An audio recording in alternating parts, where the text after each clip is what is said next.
здесь собрались, это люди, которые не знали казахского языка от своего рождения. Ой, орыстың кісі тағы да келді, онша қазір қазақша білмейді. Не береді ол мысалы біздің қоғамға?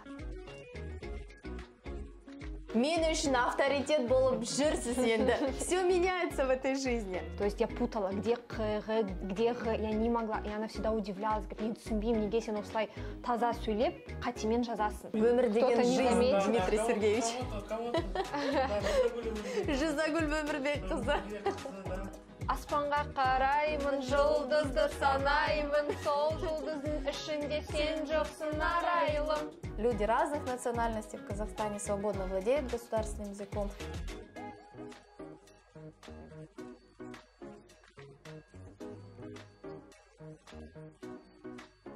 Благодаря знанию казахского языка и уважению людей, что я знаю и поддерживаю, люблю их менталитет, традиции, обычаи, они мне помогали. Никто не говорит, никто не запрещает, да, что сегодня вот тебе обязательно тек қана қазақ тілімен сен қолданып жүр, орысша сен сөйлеме.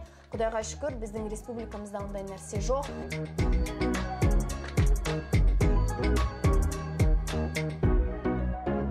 Сәлеметсіздер ме, құрметті көрермендер, құрметті достар. Бүгін біз сіздермен АНК подкаст деген жобаны жалғастырып жатырмыз.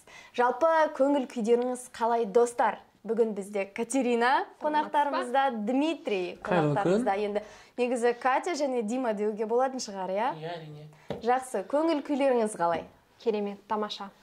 Ауа райына қарамағанда бәрі керемет. Бәрі керемет, жақсы. Дима, досым. Шақырғаныңыз үшін көп рахмет. Әрине, осы достық үйде болу біз үшін әрине өте күнілді күн деген мағынаны білдіреді. Ой, керемет, тамаша, жақсы. Достар, әңгімемізді бастамас бұрын, меніңше бірдеңе жетпей жатыр сияқты. Не? Менде сіздер үшін кішкентай сыйлығым бар, Дмитрий. Ойбай, рахмет. Бұл сіз үшін. Тақия. Тақия, Екатерина. О, қалай күшті. Сіз үшін мынандай сыйлығымыз бар. Рахмет. Жалпы, Катя, бүгінгі күнде әңгімемізді екі тілде жүргіземіз, қазақша да, орысша да, өзіңізге қалай ыңғайлы болады? Екі тілде де ыңғайлы. Екі тілде, жақсы, бізге де негізі екі тілде ыңғайлы болады. Катя, как вообще относишься к национальным украшениям? Ой, вообще шикарно, я люблю национальные украшения. Мне мама даже дарила именно украшения казахской культуры, казахские сережки, шашбау. И на различные государственные праздники, когда я вся при параде, обязательно достаю из своих сундуков все украшения. Ага, керемет, жақсы, тамаша. Дмитрий Сергеевич, вообще, конечно же, все национальные украшения, да, хоть для женщин даже, хоть вот, например, сейчас на вас тахия, это, конечно же, все олицетворяет нашу казахскую культуру, да. Мы сегодня работаем, и молодежь в том числе, огромное количество молодежи, чтобы развить нашу общенациональную идентичность, привить к представителям этноса общенациональную идентичность. Как относитесь к тому, чтобы не совсем казахоговорящий человек, да, примерил на себя абсолютно другую культуру? Я считаю, что в рамках нашего общества это воспринимается все-таки положительно, да? Например, если мы говорим о том, что в некоторых западных странах есть такое понятие, как культурная репатриация, или я не знаю, как это точно сказать, что они, наоборот, бывают не очень положительно к этому относятся. То в Казахстане с этим проблем нету. Наоборот, мне кажется, когда мы надеваем на себя именно одежду, примеряем, да, именно национальную одежду казахов, когда мы применяем на себя какие-то украшения, это наоборот показывает то, что мы сплочены. Это говорит о том, что мы себя идентифицируем как именно казахстанцы, и ничего плохого в этом нету. Более того, что как вот работая в школе, сабақтың үстінде біз балалармен бірге зергерлік өнер деген тақырыпты өтеміз ғой, иә. Сосын ұлттық киімдерді өтеміз ғой.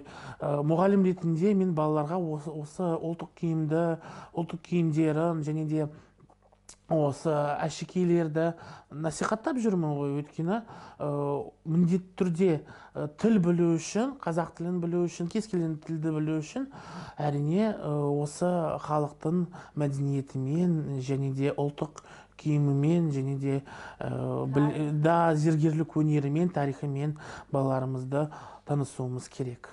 Дұрыс айтасыз. Меніңше бүгінгі күнде облысымыздың да жастары, республикамыздың да жастары андай қазақтың тәрбиесіне өте жақын деуге болады. Насихаттап жүр жалпы жастар, дұрыс.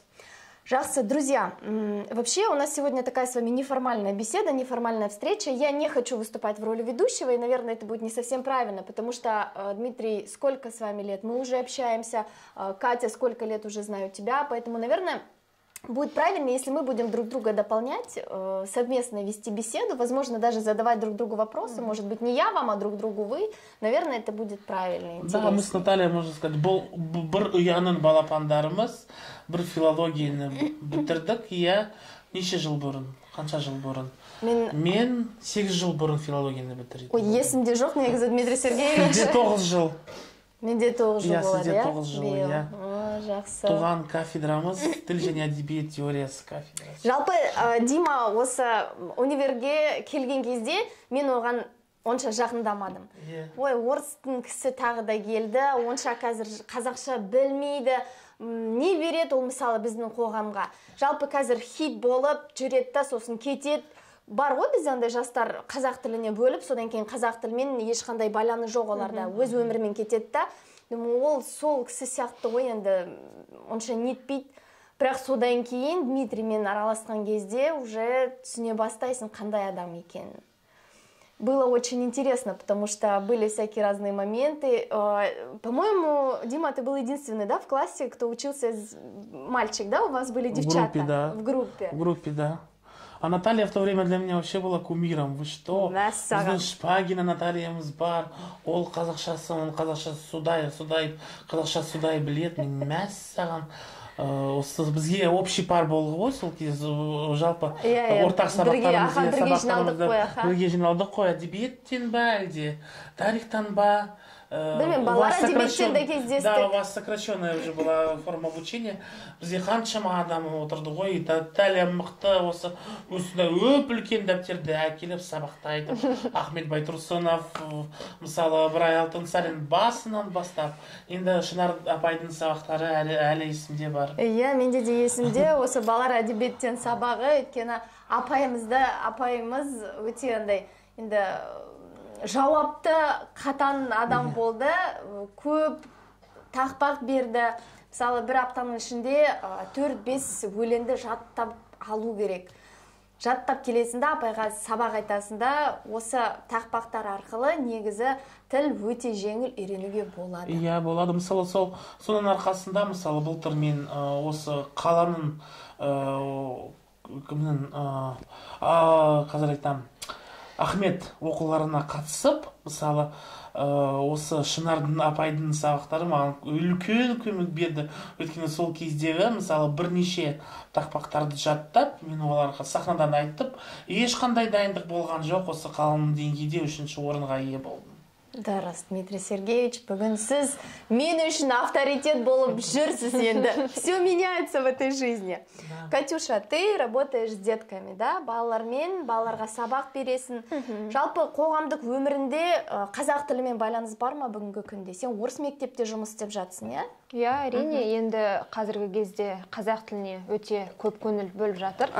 Және де біздің мектебіміз орыс мектебі болса да, әртүрлі іс-шаралар екі тілде өтеді. Мен өзім мысалы орыс сыныбында сабақ берсем де, менің сабақтарым сәлеметсіз бе балалар, қазақша басталады, иә, әрине.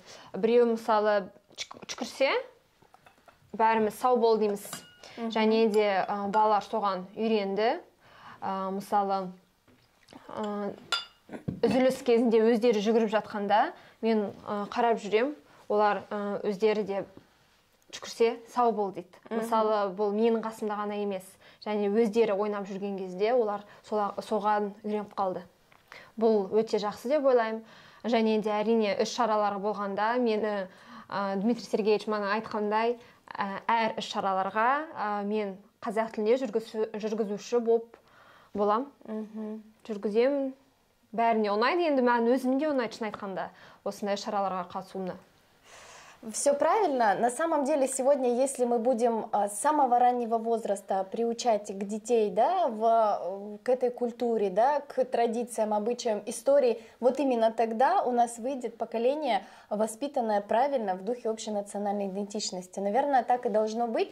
Мен деде мысалы орыс мектебі бітірсемде, бізде Нагима Қабылқызы деген жақсы апайымыз, ол кісі қазірді істеп жатыр біздің мектепте. Ол да, мысалы, сабақ басталған кезде ол мағанда, мысалы, сұрақ қазақша қояды. Бүгін ауа райы қандай, қазір қандай сабақ басталады. Маған емес, жалпы балаларға.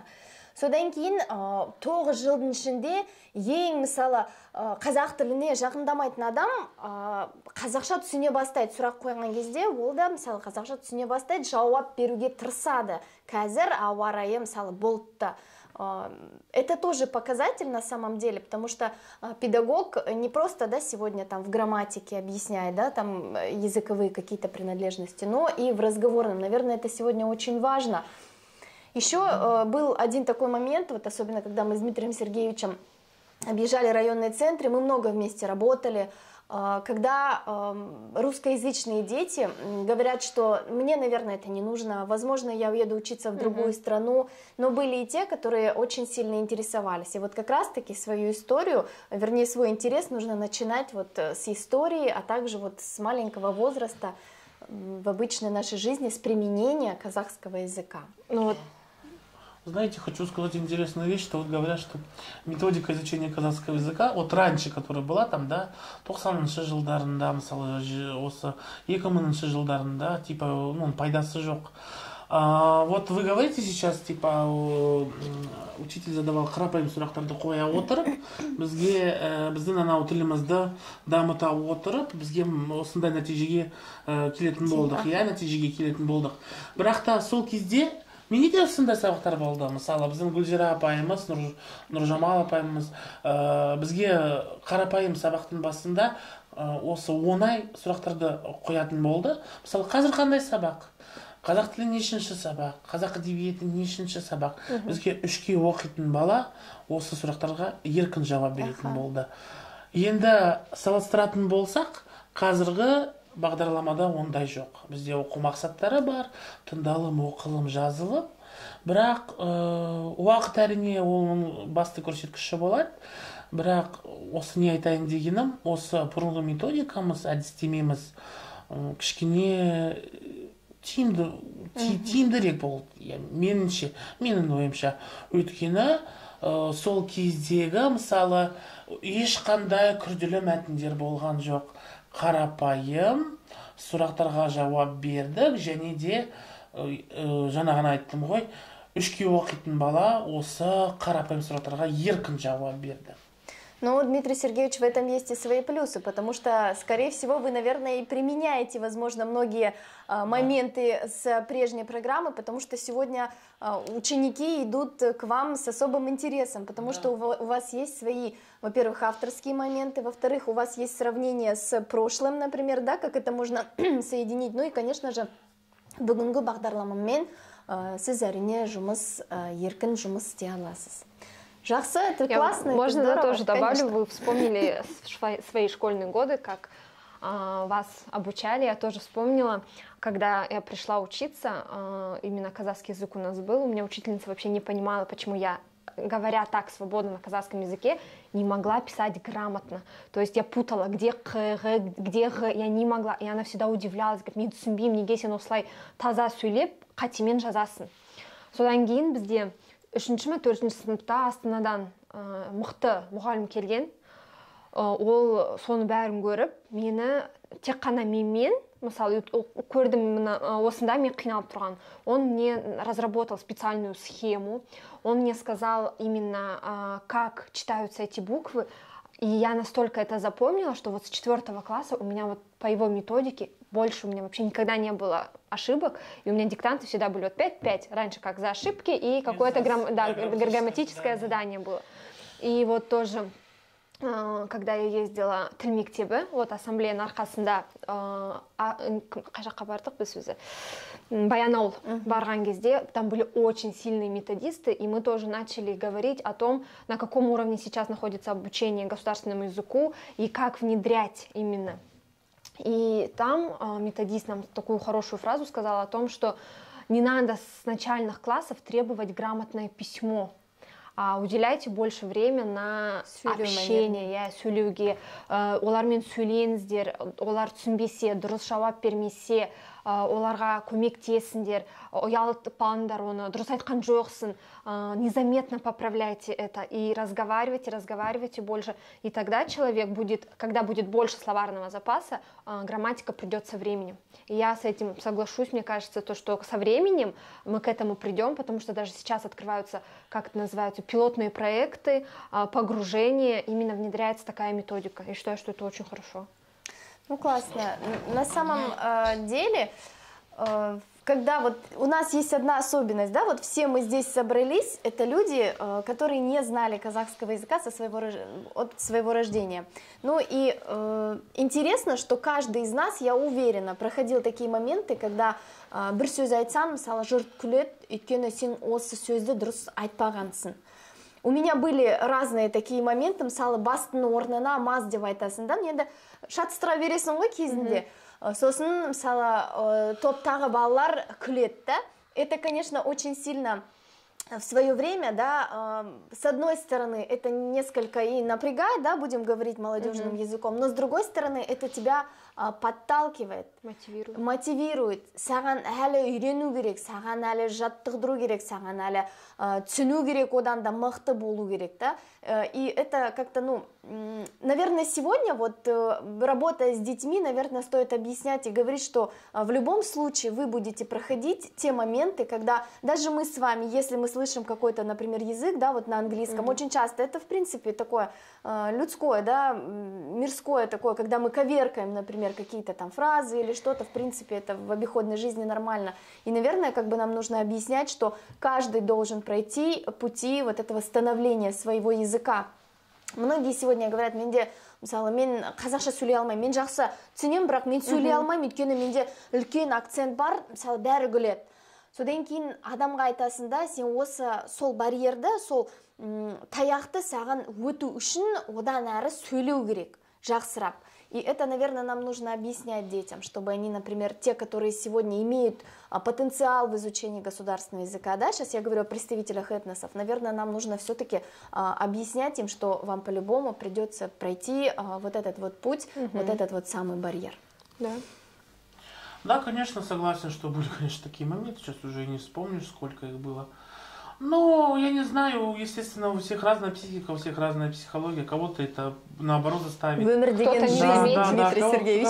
Кого-то, да, Жизагуль Өмірбек қызы, да. Ну, я не знаю, как сказать, когда идешь к своей цели, и когда, если например, учился на филологии, там кто-то посмеялся, ну, посмеялся. Причем, знаете, смеялись, наверное, не свои девочки, которые, а вот когда потоки сидели там, да, ты сидишь... Бөтен адамдар. Да, бөтен адамдар, өмірде кездеспейтін адамдар, осы болашақта кездеспейтін адамдар.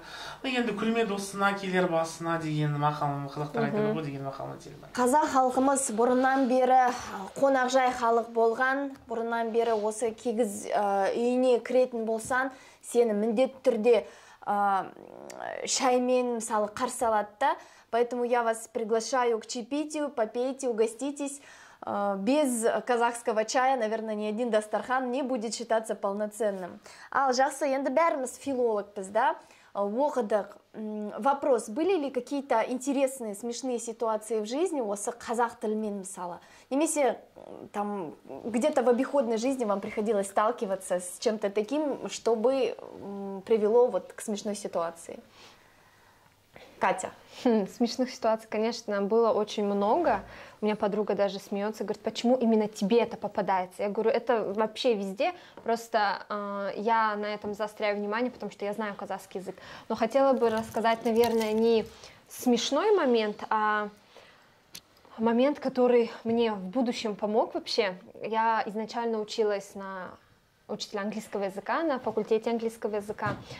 И первое мое вот это образование было, потому что мама так решила. Думаю, первый диплом для мамы. И пошла я на английскую филологию. Но это было очень сложно для меня. Это вообще, оказывается, мне говорили, знаешь, казахский язык, любые языки выучишь без проблем, потому что ең қиын тіл бұл түрік тілдерге бәрі түрік тобына жатқан тілдер бәрі қиын. Ағылшын тілі оңай деп. Бірақ маған оңай емес, маған масқара қиын болды. Және де сіз айтқандай, поточный аудиторияда бәрі топтар жиналғанда, бізде енді қазақ топтар болды, және орыс топтар болды. Қазақ топтар бұл біздің оңтүстіктен келген балалар, бұл Шымкенттен келген балалар, ағылшын тілінде оқыған, серпін бағдарламасымен. Және де олар мықты ағылшын тілін білген, масқарадай мықты. Және де мен қиналғанды көрді олар. Содан кейін біз сөйлескенде жоқпыз. Бір күні олар мені қазақша сөйлегенімді естіп, біз кереметтей жақсы дос болғанбыз. Және де бір емтихан болғанда, мысалы, үй жұмысы болғанда, олар маған өздері көмектескен. Менен көшіріп ал, міне мен саған істеп бердім, мінеки. Және де маған сол балаларға ризашылығым шексіз, өйткені сол 2 жыл бойы олар маған оқуға көмектесті. Тек қана мен қазақ тілін білгеніме. Олар мені сыйлады сол үшін. Және де, бірақ та енді 2 жыл оқып, мен содан кейін бастауыш сыныптар мұғаліміне көштім. Бірақ та мен үшін дәл осы жерде, вот этот момент именно я навсегда запомнила, что благодаря знанию казахского языка и уважению людей, что я знаю и поддерживаю, люблю их менталитет, традиции, обычаи, они мне помогали. Тіл біріктірді дейсің ғой. Дұрыс. Да, наверное, у каждого из нас были такие моменты. Ну, ни для кого не секрет, и обычно у нас говорят, да, Костанай, Орстан, Петкен, Джеро. И обычно, когда в автобусе, это сегодня уже мы можем слышать казахскую речь, например, в повседневной жизни, в магазине. Это здорово, и если, когда мы раньше поступали, такого не было, согласитесь, Дима. Раньше все настолько было на русском языке. Ну и когда едешь в автобусе, это редкий случай, когда салажелер, вот у меня был такой случай, ехала тоже в автобусе, и мода меняется же каждый раз, и мировоззрение, например, более старшего возраста людей, оно остается, а мода-то она идет дальше. И вот раньше в моде были такие валеночки расписные, сейчас они почему-то тоже ушли из моды, хотя очень теплая вещь. И вот автобуста бара жатқанда бір әже отыр да, екі әже отыр, и бір-біріне айтады да, қара, осы пима күшті екен, осы қыздың пима күшті екен, екінші әже айтады да, орыстың пимасында не бар деп. Вот были такие моменты, когда ты вроде бы сидишь и смеешься, да, думаешь, ну вот, әжелер білмейді ғой, сен қазақша түсінетін екенсің. Но это на самом деле смешно, потому что сегодня этому удивляться не надо. И сегодня я знаю, что у каждого из нас были такие моменты, когда мы спокойно могли уже ответить, и люди удивлялись, убегали там, и даже иногда извиняются, да, за то, что они произносят. Ну, это вот так бывает. И сегодня уже никто этому не удивляется, и это классно. Сегодня у нас много людей, люди разных национальностей в Казахстане свободно владеют государственным языком. Но остаются, конечно, еще моменты, особенно вот где у нас приграничные территории, да, где люди там уезжают, где есть какая-то миграция. Но я думаю, что это дело времени, и велению эпохи люди к этому просто придут. Ну, если ты все-таки гражданин Республики Казахстан, жаман болса да саған түсіну керек, осы тілді қолдану керек. Дүкенге кірген кезде, мысалы, әжені алатын болсақ, әже мысалы орысша білмесе, сен не істейсің ал? Дүкенде жұмыс істейтін болсаң, сатушы болып. Саған міндетті түрде сол тілді білу керек. Никто не говорит, никто не запрещает, да, что сегодня вот тебе обязательно тек қана қазақ тілмен сен қолданып жүр, орысша сен сөйлеме. Құдайға шүкір, біздің республикамызда ондай нәрсе жоқ. Кез келген тілмен, кез келген мәдениетпен жүреміз, сөйлесе аламыз. тіл табыса аламыз, өзбек болса өзбекше, бізде мысалы татардың сабантой болса біз татарша амандасамыз, ол ешқандай не жоқ. Поэтому это классно, когда ты знаешь много языков, но обязательно, конечно же, живя в Казахстане, нужно знать и государственный язык, ол міндетті түрде. Ал енді филологтар, сізге мынандай менде сурет бар. Сұрақ ретінде сізге сурет көрсетемін. Қазақтың батыры. Қазақтың батыры дұрыс. Амангелді Иманов. Ланеке, дұрыс айтасыз, Амангелді Иманов. Осы Амангелді туралы айтатын болсақ, қалай ойлайсыз? Неге Амангелді Иманов, мысалы, мен сізге көрсетіп жатырмын? Не үшін? Меніңше батыр болғанымен қатар бірнеше тіл білген сияқты. Әрине, ол кісі бірнеше тіл білген. Ол кісі, как он связан вообще с нашей областью? Почему именно его? Ойбай, соңғы тарих сабағы менде 2-ші курста болды. Осы тарихты мен 3-ке тапсырып кеттім. Ай, өкпеттен Ештеме сұрамаңыздар. Жақсы, но... Қостанай облысының Торғай уезінің тумасы шығар, білмеймін. Ага, у нас в Не опозориться, чтобы не знаю. В нашей Костанайской области есть... Район, конечно. Амангелді ауданы бізде бар. Амангелді Иманов, да, конечно, это был человек-полиглот. Осы бұрыннан бері сол жылдарда өмір сүрген кісілер де алатын болсақ, олар да бірнеше тілдер білген. Бірнеше тілдерді білу ешқашан сән өтпейді. Всегда была мода на знание нескольких языков, да, поэтому сегодня, важно знать не то, что уже даже модно, а сегодня нужно для того, чтобы быть конкурентоспособным, нужно знать много языков, да, действительно. Сол кезде қандай термин, қандай ұғым болды? Тілмаш деген кісі болды ғой. Тілмаш, дұрыс, баяғыда тілмаш дейді. Жақсы, менде тағы бір сурет бар. Білмеймін, ол кімге қатысты, но может быть кто-то узнает из этого рисунка что-то свое. Екі мысық. Ол не нәрсе, Дмитрий Сергеевич? Это мой камень, мой огород камень. Это камень ваш огород, как вы связаны с этим? С котами. У меня есть кошка, менің мысығым бар негізі, аты Ирка. Неге Ирка? Осы мысықты алған кезде, оның аты болды ғой, осы мысыққа қойған, аты қойған адам мен емес. Жақсы, түсінікті. Осындай, анау куәлігі бойынша, туу куәлігі бойынша, ол Ирка. Менде үйде негіз мысығым бар. Бір кезде менің ата-аналарым енді солтүстік Қазақстан облысы ауылда тұрады. Сонда барғанда бір көрші әже келген. Мысықты, менің мысығымды қолына алып аты қалай дейді. Рамзи деймін. Рамзия ма дейді. Содан бері енді менің мысығымның есімі Рамзия. Мысығымның мінезі өте жаман, өте қатал мысық. Қарапайым қатын деп айтуға болады. Менің мысығым Ирка деген мысық өте... Говорят, животные похожи на своих хозяев. Өте ұқсайды, осуждающий, постоянно. Всегда все осуждает. Дима, перебью, но мне кажется, в твоей жизни кошка играет одну из важных, наверное, ролей, потому что я почему спросила, я хочу перевести плавно к вашему ТикТоку, к твоему ТикТоку. Вот вроде бы мы с тобой друзья, но уже в сфере нашей жизни, по роду деятельности мы уже привыкли обращаться друг к другу на «вы», даже там вот переписки күнделікті өмірімізде. Здравствуйте, Наталья Сергеевна. Да, это нормальные вещи уже, да. Ирка, ТикТок. Почему всегда берешь ее туда? Почему всегда қандай да бір кішкентай сабақ болатын болса, сол сабақтың ішінде міндетті түрде Ирка кіреді, немесе Ирканың досы енді ит бар сізде? Неге, не үшін? Интернеттен алған, мысалы, негізі үй жануарларын жақсы көрем. Енді осы Ирка, мысалы, мен видео түсірген кезде, ол маған үнемі кедергі жасап жүр. То мявкает, то начинает греметь лотком, то визжать, то хрумкать. Ирканың түсіргісі келеді. Ол видеоның жұлдызы болғысы келетін. И, как бы сказать,